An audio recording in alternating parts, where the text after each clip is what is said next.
petite vidéo très rapide de ma petite sortie.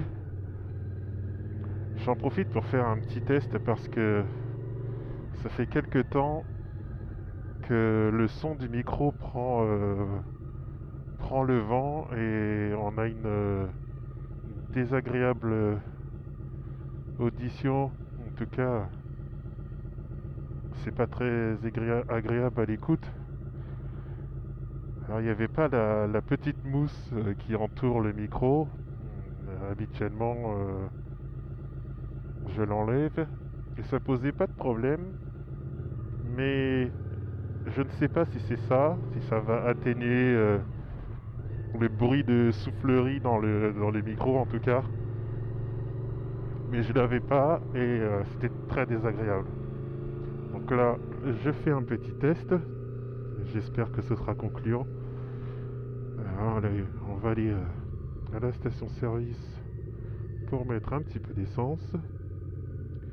Et puis après, on va poursuivre parce que j'ai aussi quelques petites questions à vous poser. Alors là, c'est bientôt l'hiver. Il fait froid. Alors j'ai déjà quelques équipements. Les trucs de base, hein, le manteau avec la couche d'hiver. J'ai déjà les grosses chaussures d'hiver. J'ai un bon pantalon. Mais là où ça pêche un petit peu, je dirais que c'est au niveau des gants. Parce que j'ai des gants, mais c'est des gants mi-saison. Après j'ai des gants d'hiver, mais je vous avouerai que on est vite limité. On a vite froid aux mains. Donc je sais pas vous, quel équipement vous avez pour lutter efficacement contre l'hiver, contre le froid, contre les mains gelées. Si vous avez des petits tips, je suis preneur. Alors, qu'est-ce qui se passe ici? Il y a un carburant qui a pas.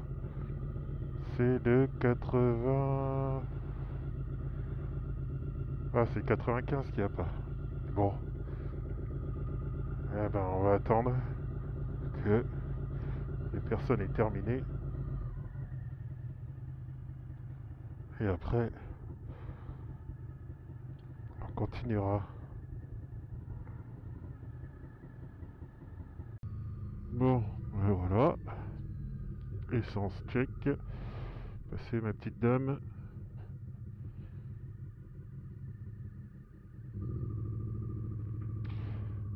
Alors ouais, le sujet, c'est de savoir ce que vous avez comme équipement pour vous protéger l'hiver. Est-ce que vous avez des gants chauffants, etc. J'ai vu plusieurs équipements effectivement en alternative à tout ça. J'ai vu quelques petites astuces également. Il y en a qui mettaient des sous-gants. Voilà. Mais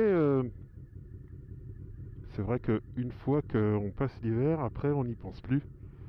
C'est une fois qu'on se fait taper par le froid là, qu'on se dit mince, on n'a pas de gants. Donc ouais, dites-moi un petit peu ce que vous avez vous comme équipement, ce que vous conseillez pour pouvoir affronter les températures proches de zéro, voire négatives. Voilà, pour l'instant, je vous avouerai que à Lille, euh, on n'est pas encore dans les températures négatives. Par exemple, aujourd'hui, c'est 5 degrés, 5-6 degrés de ce que j'ai vu à la météo. Bon, c'est pas ce qu'il y a de pire, hein, bien évidemment, mais vaut mieux prévenir que guérir. Voilà. Et puis, j'en profite aussi pour remercier tout le monde, les abonnés. On n'est pas qu'à 1000, hein, ça fait la chaîne, ça fait un petit moment maintenant qu'elle est en place. Je ne poste pas des vidéos régulièrement. Voilà, j'ai pas pour but de devenir le youtubeur de l'année. Je fais ça vraiment parce que je prends vraiment plaisir à tester les nouvelles motos et avoir une interaction avec vous. Ça me fait toujours plaisir, donc voilà. D'ailleurs, en parlant de tests de moto, le prochain test que j'essaierai d'effectuer, ce sera la NT 1100 2025. Voilà, c'est un test qui m'a été conseillé et donc pourquoi pas. Et puis bien évidemment, celle qu'on attend en concession, la nouvelle Hornet 1000. Alors celle-ci, franchement, je suis vraiment impatient de la tester parce que elle est à la fois elle est puissante et puis elle offre un rapport qualité-prix qui défie toute concurrence. Je suis impatient de la tester. Elle a été beaucoup critiquée sur son esthétique qui se rapprochait très fortement de la Z. Mais maintenant, quand on la regarde, je trouve que finalement, non, elle a bien son identité propre. Et puis, en même temps, j'ai envie de dire, chacun s'inspire de chacun. Quand on regarde les dernières motos, il faut pas se voiler la face, elles se ressemblent toutes. Donc, c'est vrai, elle a un petit nez qui fait penser à la Z. Mais hormis ça, le reste, c'est pas pareil. Et donc, ouais, c'est un test. Je suis assez impatient de tester pour voir un petit peu ce qu'elle propose. Alors, il y a deux versions, hein. Il y a une version avec les suspensions Öhlins, avec les freins Brembo, etc. C'est celle-ci qui semble être la plus énervée entre guillemets. Et puis il y a la version standard. Mais ma foi, si c'est la version standard qui est à l'essai, pourquoi pas. Mais quand on regarde le prix, rapport qualité-prix, franchement, je sais pas qui va s'aligner à Honda pour proposer ce type de machine avec ce tarif-là. Même la version SP, je trouve que ouais, c'est quand même un tarif très très agressif quand même.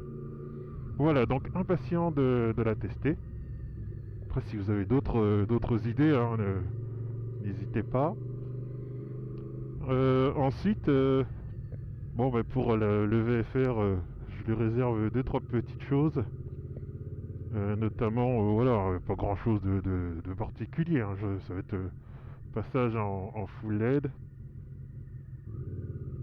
Ça va être aussi toute la partie vidéo embarquée, donc avec la dashcam que j'avais installée en premier, je l'avais installée et j'avais connecté tout ça à la batterie, mais malheureusement ça avait pour conséquence de vider la batterie, même quand la moto ne tournait pas.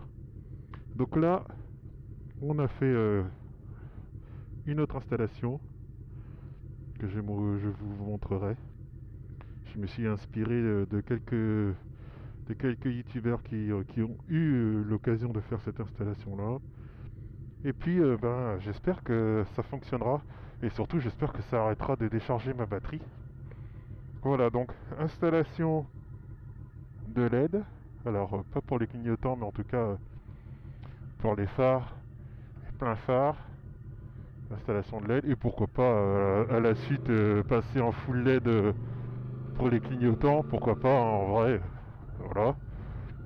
Et puis installation de la dashcam avec tout le système d'après-contact, avec le relais, le fusible de protection, etc. Voilà, tout ça je vous montrerai en vidéo. Voilà, peut-être que je nommerai ça autrement, pour vraiment distinguer ce qui est bricolage, ce qui est entretien de la moto, et puis les vidéos de test. Voilà. J'avais aussi pour ambition de tester la petite Triumph, alors ça fait un petit moment qu'elle est sortie maintenant, la Daytona. Voilà, j'avais envie de la tester. Donc prochainement aussi sur la vidéo en test. Et puis aussi toutes les motos chinoises qui sortent là en ce moment. On a toujours peur de se mettre à acheter des produits chinois, notamment les motos. On a toujours peur, on se dit toujours le service après-vente, qu'est-ce que ça va donner, etc. etc. Mais laissez-moi vous dire que ça commence à être très très sérieux. Et ouais, on va, on va vraiment commencer à prendre au sérieux les motos chinoises parce que là, je pense qu'elles vont inonder le marché et ça risque de faire très mal au secteur européen. Voilà, allez, je vais aller chercher mon colis. Alors je pensais que c'était... Oh, bah, ça s'ouvre pas. Bah écoute, je sais pas comment je vais faire pour passer ici. Ça s'ouvre ou ça s'ouvre pas? Ça s'ouvre pas. Ok. Ah bah je sais pas comment je vais faire. Ils ont pas pensé que les motos pouvaient aussi... Ah bah voilà. Très bien. Hop, je vais me mettre là. Hop là. Hop, on va aller chercher son petit colis. Et puis je reprends après. Allez, à tout à l'heure.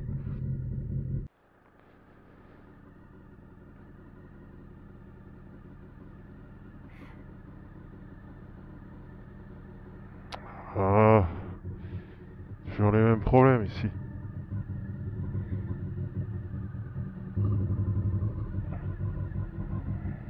Allez. Oh, Seigneur. Incroyable ça. Genre je suis pas assez lourd pour le détecteur quoi. Et ben même s'il fait 5 degrés, ça commence à cailler. Les mains, elles commencent à avoir froid. Voilà, hop, les courses sont faites, récupération du colis effectuée. Eh ben il reste plus qu'à rentrer. Ah ouais, y a pas, ça commence vraiment à faire froid. Et j'aime pas les gants d'hiver parce qu'on n'a pas la sensation de la poignée. Des fois, ça fait que quand on accélère brutalement ou voilà, c'est du on-off. Qu'avec les gants mi-saison, voilà, j'ai vraiment le feeling de la poignée. Et là, j'avoue que je me verrais pas faire 1 heure de route avec un temps comme ça, avec des gants mi-saison. Je pense que je prendrais cher très rapidement. Oh là là, sérieux. Ah, bref.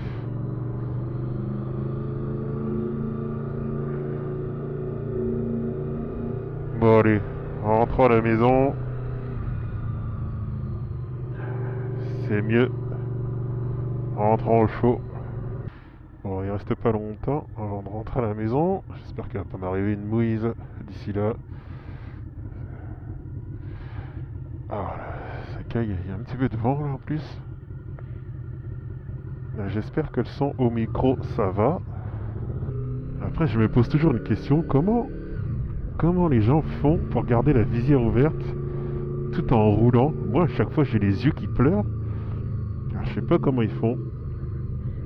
Je suis pas habitué. Et ça me fait penser que bientôt, il va peut-être falloir changer de casque. Parce que mon casque, je l'ai depuis que j'ai passé le permis. Donc, plateau permis passerelle. Il va avoir, ouais, il va avoir 4 ans hein, bientôt. Ah ouais. Je crois que la norme qui est préconisée pour les casques, c'est 5 ans, si je dis pas de bêtises.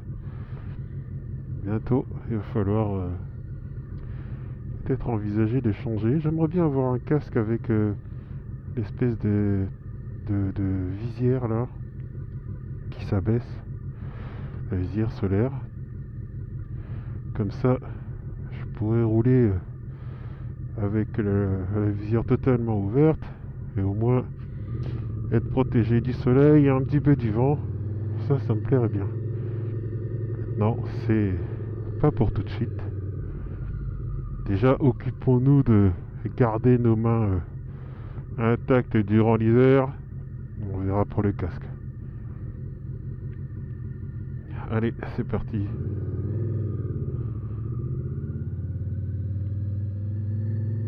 Bon, bien voilà. Courte vidéo. pas grand chose à dire à part cette question équipement. Donc écoutez les amis, prenez soin de vous. Merci d'avoir visionné la vidéo. Je vous embrasse. Faites attention à vous, équipez-vous. Et puis d'ici là, je vous dis à bientôt. Ciao, bye.